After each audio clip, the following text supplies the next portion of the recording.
If you've been hearing that the yield curve is finally back to normal, that's not the comfort it sounds like. After more than 2 years of inversion, the longest stretch on record, the curve has just flipped upright again. And if history is any guide, that's when things usually start to break. It happened in 2007, just before the financial crisis, in 2000, months before the dot-com crash, and even back in 1929, right before the Great Depression. Each time, investors relaxed as soon as the curve normalized, thinking the worst was over, and each time, that moment marked the beginning of the downturn. What's playing out now follows that same pattern. The curve that warned of trouble for 2 straight years has finally turned, and the market is celebrating. Stocks are climbing, optimism is back, and most people are convinced the danger has passed.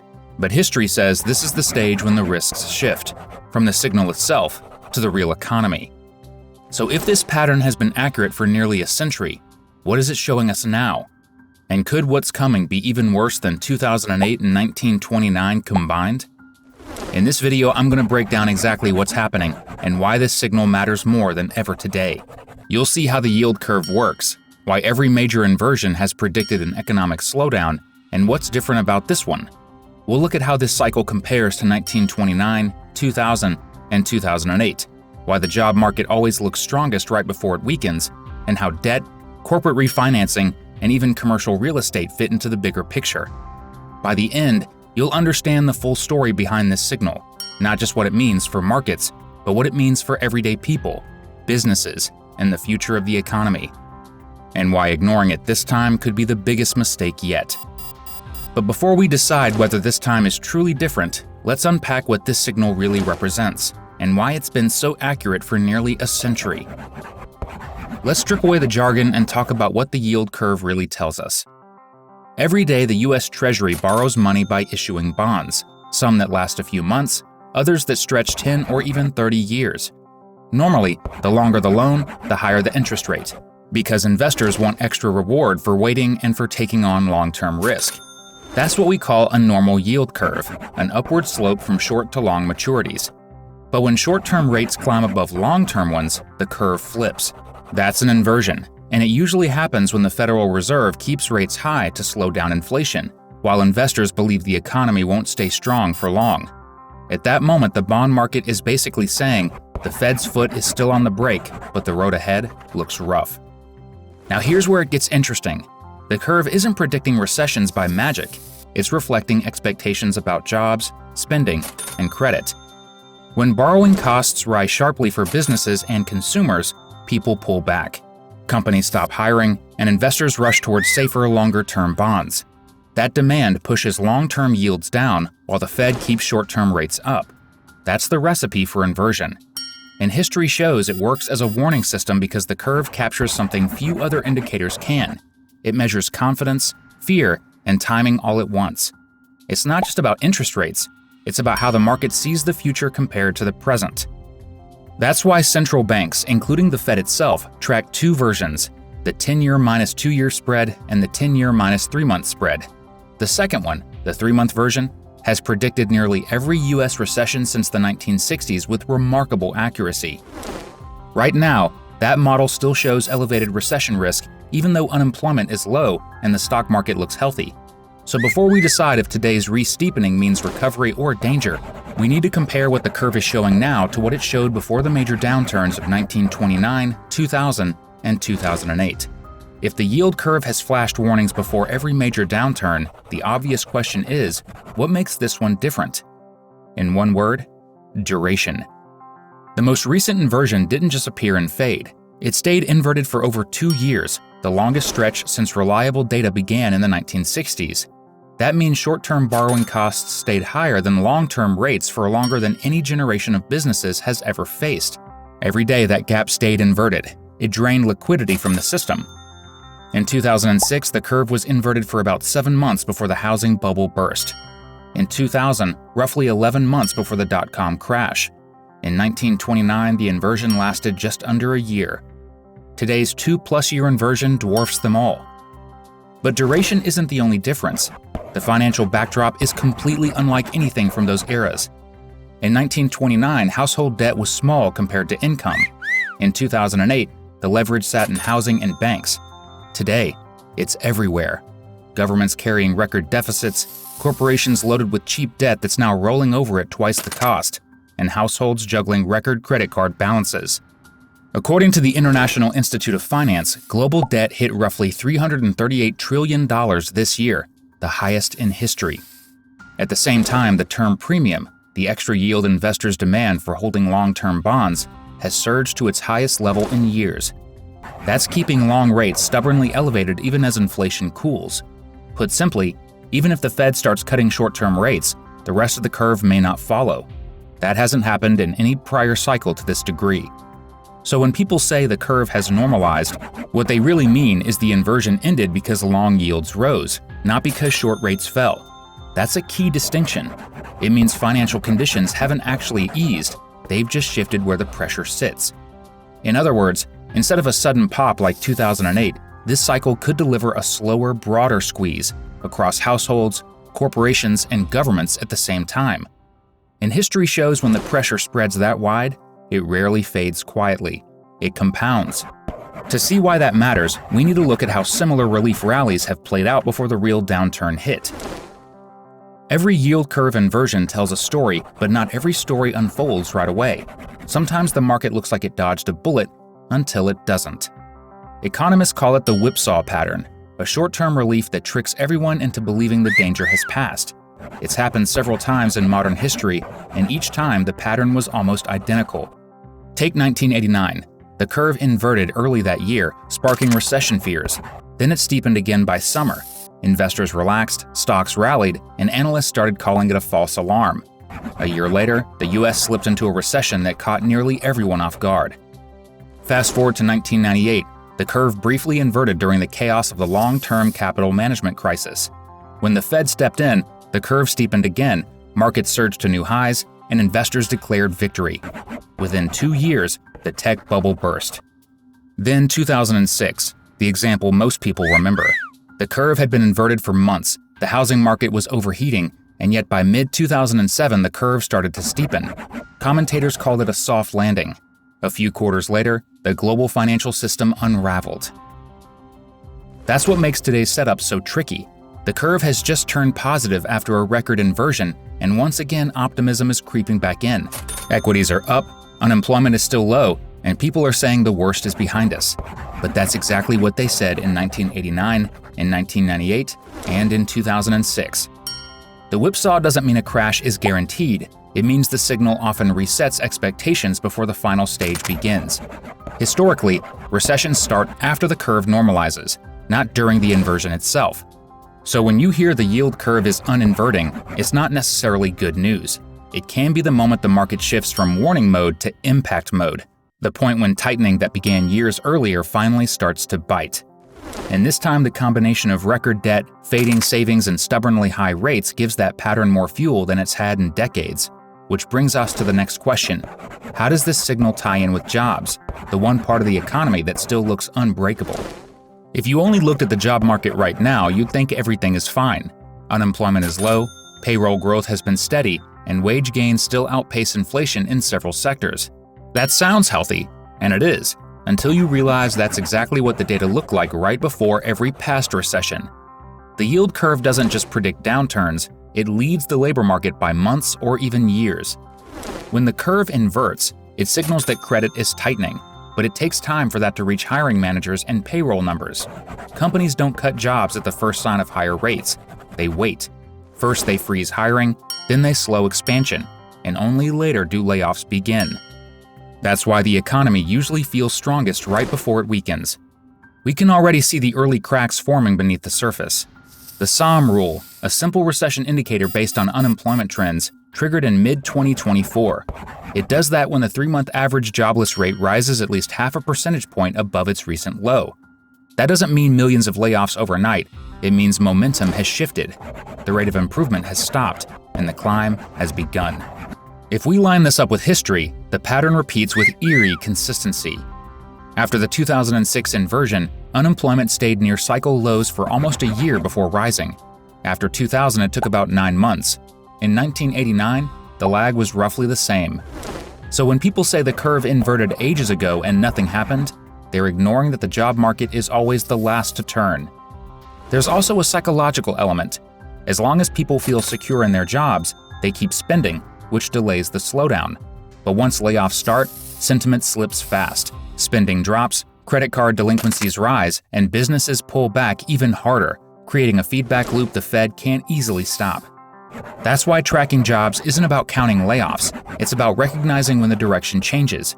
And right now, that direction has turned. The curve is telling one story, and the labor data is starting to agree. The next step is to look at what's propping consumers up despite that shift, and why those buffers might not last much longer. For most people, recessions don't start on Wall Street. They start at the kitchen table. You feel it when groceries eat more of your paycheck, when credit card balances don't shrink, and when refinancing your mortgage suddenly costs twice as much. During the pandemic, Americans built up over $2.3 trillion in extra savings. That cushion delayed the pain when rates began rising in 2022. People kept spending, businesses kept hiring, and the economy held up. But that buffer is gone. The Federal Reserve and the San Francisco Fed confirmed that those savings were mostly depleted by early 2023. And BEA data shows the personal saving rate is now near 4.6%, well below pre-pandemic norms. The strain is showing. Credit card balances are at record highs, and delinquencies are rising fastest among younger borrowers. Student and auto loan delinquencies are climbing too. Most homeowners are shielded by low fixed mortgages, but new buyers face costs 70 to 80% higher than in 2021. Mortgage rates have more than doubled since the ultra-low era of 2021. If households are the first to feel tighter credit, companies are next, and the timing couldn't be worse. Over the past decade, businesses borrowed heavily at rock-bottom rates, issuing bonds and floating-rate loans because debt was cheap. That era is over. Now much of that debt is coming due in what analysts call the maturity wall, a massive wave of refinancing between 2025 and 2028. According to Moody's, the heaviest pressure falls in 2028, but cracks are already showing. Companies that once borrowed at 3% are now refinancing at 6% or more. For firms with thin margins, that's the difference between profit and loss. The weakest spot is in leverage loans, used by smaller or highly indebted firms. These reprice quickly as rates rise. Fitch now puts the leverage loan default rate around 4.8%, while high-yield bond defaults are near 3.3%. The agency expects defaults to climb toward 5.5% to 6% for loans and around 4% for bonds, roughly double the long-term average. The bigger danger isn't just defaults, it's the lack of refinancing options. In 2008, credit eventually returned. Today, even strong firms are paying historically high spreads. That means investors are demanding more to take risks, a clear sign of tightening. Even B-rated companies now earn barely enough to cover interest, with coverage ratios near 1.5. A small dip in revenue could tip them into distress. This isn't a sudden collapse like 2008. It's a slow squeeze, eroding margins, cash flow, and credit quality across thousands of companies. And when that happens, the next domino usually falls in commercial real estate. If you want to see financial pressure unfold in real time, look at commercial real estate, where higher rates, tighter credit, and post-pandemic shifts all collide. The tracks are clear. TREP reports that CMBS delinquencies have climbed to about 7.29%, the highest in more than a decade, driven mostly by office properties. Vacancies in major cities now top 20%, and in some downtowns, nearly 30%. Buildings once worth $100 million are selling for half or sitting empty. The math just doesn't work anymore. Properties financed at 3% are rolling into 6 to 7% debt with fewer tenants and weaker rents. Even solid owners are struggling to refinance without adding new capital. Multifamily housing, once considered untouchable, is showing strain too. Pandemic-era construction flooded markets, rent growth cooled, and developers with short-term loans now face higher costs and reluctant lenders. Roughly 60% of commercial loans sit on bank balance sheets, much of it with regional lenders already hit by deposit outflows and bond losses. Defaults are rising, and special servicers are handling volumes unseen since 2008. Real estate moves slowly, which makes it look stable, right until it isn't. The only question now is whether these cracks stay contained or start spreading through the wider credit system. The first thing to understand about this cycle is that it's not 2008 all over again. Banks aren't stuffed with toxic mortgage securities, and they're far better capitalized. The Fed's 2025 stress test showed every major bank staying above required capital even in a severe downturn. That's good news, but the risks haven't vanished. They've shifted. After 2008, tighter rules pushed leverage out of banks and into private credit funds, REITs, hedge funds, and shadow lenders, which now holds trillions in corporate and real estate debt, with far less oversight. Meanwhile, regional banks, which still hold about 60% of commercial real estate loans, remain vulnerable. Their 2023 failures proved liquidity risk can strike fast, and rising rates left banks sitting on over $400 billion in unrealized bond losses, according to the FDIC's mid-2025 report. So yes, big banks can absorb shocks, but the next break might come from outside them, in the credit network holding everything together. For 2 years, investors have obsessed over one question: when will the Fed cut rates? The assumption is simple. Once the Fed cuts, borrowing costs fall. That's what usually happens, but this time maybe not. The reason is the term premium, the extra return investors demand for holding long-term bonds instead of short ones. It's like uncertainty insurance. When the world feels stable, they accept lower yields. When inflation, deficits, or geopolitical risk rise, they want more compensation. So even if the Fed cuts short-term rates, long yields might not follow, and could even rise if markets fear renewed inflation. Easier policy won't automatically mean cheaper money. It might just shift where the pressure shows up, a force still pulling on an economy heavy with debt and short on savings. So far, we've focused on what could go wrong, but a full picture also means understanding what could go right. And to be fair, there are reasons why a deep recession isn't guaranteed. For one, the US economy has proven more resilient than almost anyone expected. After 2 years of rate hikes, consumer spending is still growing, wages are steady, and inflation has eased without a surge in unemployment, the definition of a possible soft landing. Corporations, though more indebted, acted early. Many refinanced before rates peaked, pushing maturities into 2028 and buying time. That's why defaults are rising slowly, not spiking. Big banks are also stronger.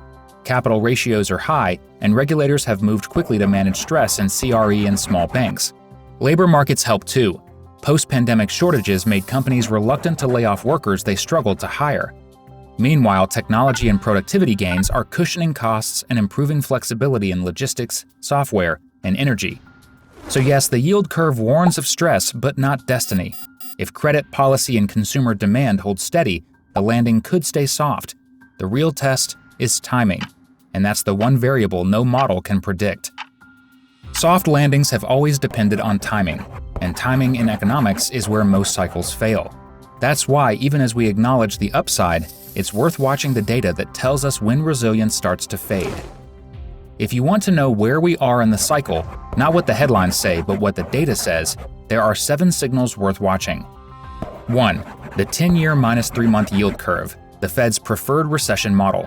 When it climbs back towards zero after a deep inversion, that's historically when recessions begin. 2. The 10-year minus 2-year spread, faster and market-driven.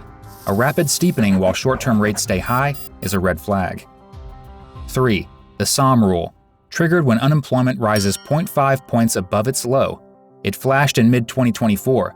If it drifts higher, that's the confirmation signal. 4.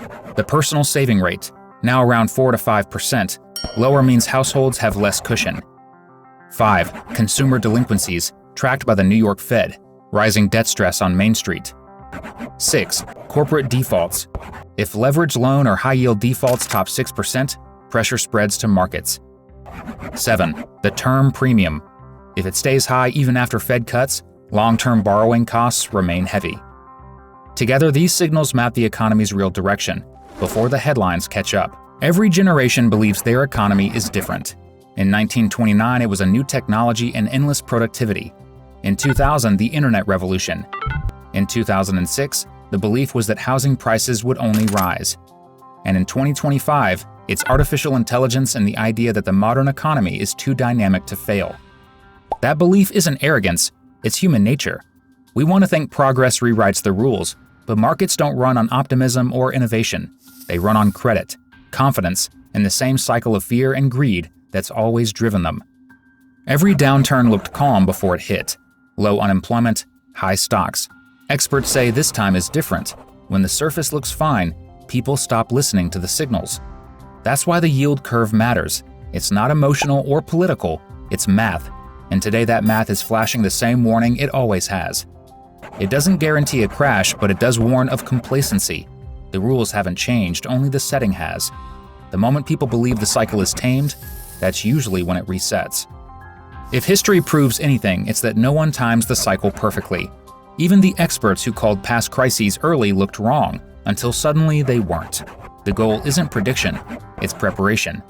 Recessions unfold in layers: first credit, then earnings, then jobs, then confidence. By the time headlines say recession, the damage is done. The edge goes to those who spot the shift early and stay calm when others panic. Each downturn feels different, but the response is timeless. Stay patient, stay disciplined. Every correction resets the opportunity. The yield curve doesn't predict doom. It reminds us that cycles are constant, and those who prepare early don't just survive them, they come out stronger. The next phase has already begun, where the signals stop warning and start breaking. Click the video on screen to see how it all plays out.